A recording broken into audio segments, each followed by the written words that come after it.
The South African Human Rights Commission in the Western Cape has confirmed that it is looking into complaints of an onboard incident on a FlySafair flight from Durban to Cape Town on December 26th. The incident involved SABC brand manager Nobuntu Mkhize, who was allegedly intoxicated and threw a tantrum after the flight crew refused to serve her more alcohol. The incident was captured on cell phone cameras and has since gone viral.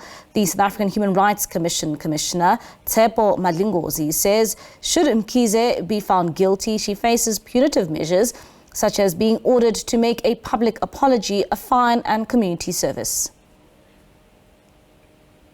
I can confirm that the Human Rights Commission received 3 complaints from the Free State, from Gauteng, as well as the Western Cape.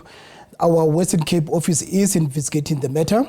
We received the matter maybe at the beginning of the year. So the team is still assessing the merits of the complaints. We've been able to ascertain 2 things. Number one, that the complainants are alleging 2 things.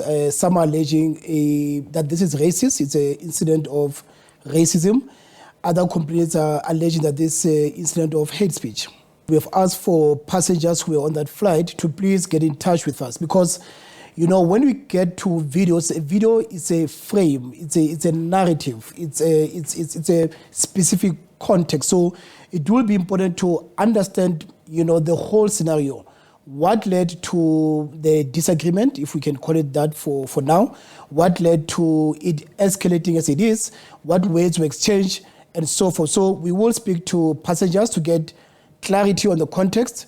We will speak to the pilot, the captain, we'll speak to the steward, not only the one in question, so that we get the full holistic story. Well, if we do find that this case raises a prima facie case of racism or hate speech, we have 2 ways to deal with it. The first one, of course, is to propose mediation between the 2 parties.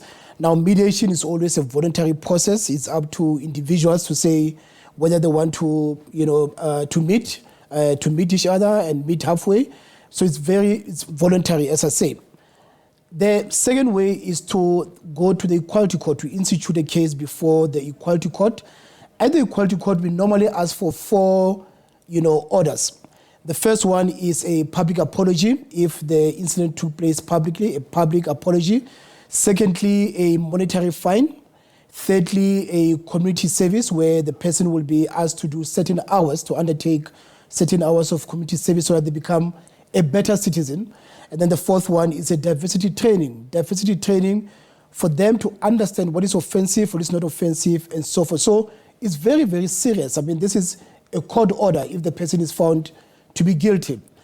But, broadly speaking, for us as a commission, it is a opportunity for pedagogy to educate members of the public that, 30 years into democracy, there's a need for us to be more intentional about the unfinished business of reconciliation and of nation building.